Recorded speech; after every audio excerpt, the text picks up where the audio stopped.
The trustees met within the last couple of weeks, and hearing the news about the electric and water, they are making some changes effective with this payroll that starts the end of this week. We are going to maintain the current public service schedule, so we'll still be down the 9 hours per week. But we're restoring $25,000 to the materials collection. Our full-time staff is going up to 34-hour work week, which still means a 5% decrease. And the trustees awarded a 2% pay increase. However, it's not retroactive for employees. We're embarking on our busiest time of year. Today was very busy because they started registering for the summer reading program. As Tom mentioned, the Friends of the Library have been absolutely instrumental, and they're really ramping up a great deal, looking for both donations and volunteer time. And that's the only way we are able to offer the full program for the children during the summer. So I invite you, Saturday is the kickoff day from 10 until 1, all sorts of activities for the kids and for those of us who are not kids anymore. And the theme is all creativity and at your library and so forth. So they're looking at various aspects of creativity. We are busier than ever, which public libraries in general are experiencing. Our door counter has got, reflects a huge increase, about a 48% increase for these couple of months of April and May. And circulation of materials has certainly gone up. So per hour, we are much busier than we have been in the past. So I guess I do need to add a comment. We appreciate your support. It's been a tough budget year. We know what we're facing over the next couple of years, and we had a very, I think, frank conversation with our staff last week. To be honest with you, I was a little disturbed in some of the budget materials to read that no borough services have been cut, because we feel we've been cut. And certainly the hours and so forth that are available to the public have been reduced. So I just had to say that before the budget is approved. But we do appreciate the support you've given us. Thank you. Thank you. Is there anyone else wishing to be heard? No, see. Oh, yes. Okay, Mr. Zimmer.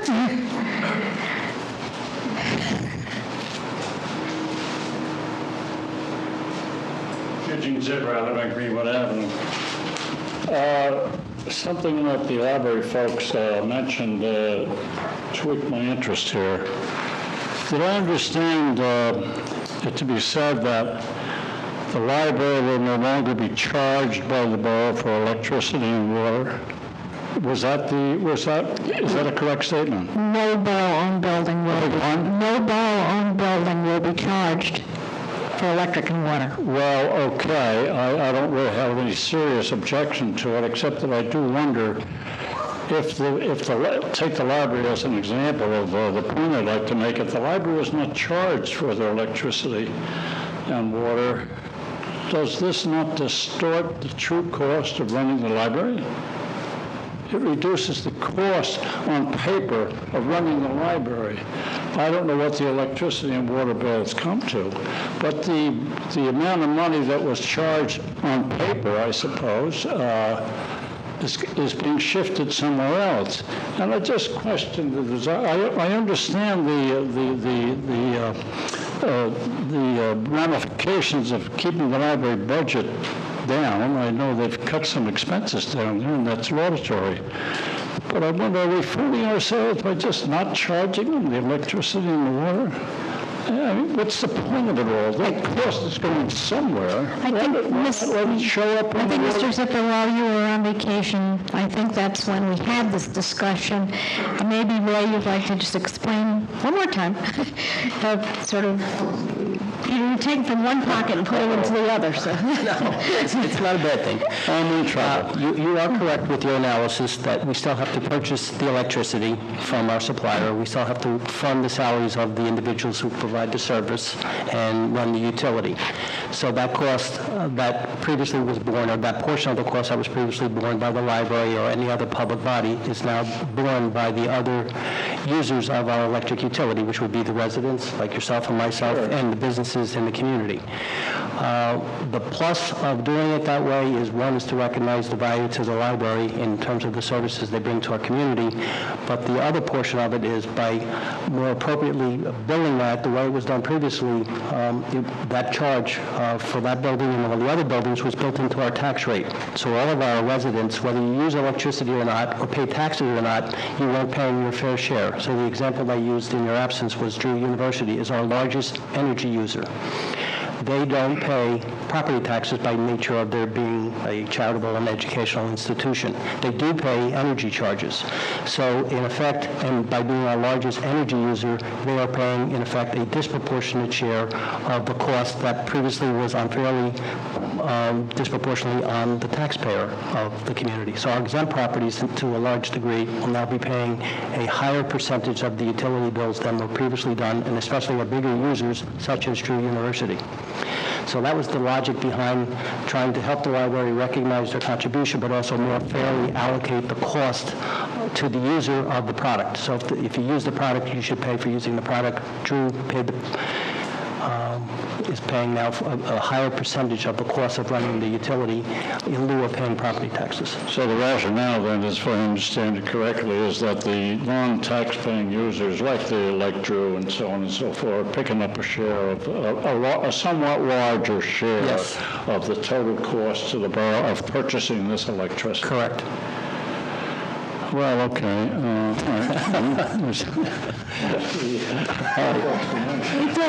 I still think the book should not be distorted. I think we agree with it that. still show that the library incurs X number of dollars of expense for water and light, and it should show somewhere. Thank you. Is there anyone else wishing to be heard? Seeing none, I will close the hearing.